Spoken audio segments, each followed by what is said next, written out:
and maybe settling down soon. Ipinahayag ni James Reid na handa na siyang mag-settle down sa lalong madaling panahon.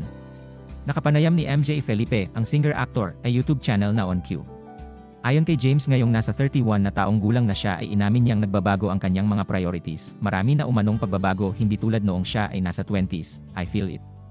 I definitely feel it. Priorities are changing. Sa pagkakataong ito, naitanong ni MJ kung ano na nga ba ang mga prioridad ng singer-actor ngayong nadadagdagan na ang edad nito. Trying to see my music through. Trying to see my career through. Sambit ng singer-actor. Dagdag pa ni James, really just doing things the right way and maybe settling down soon.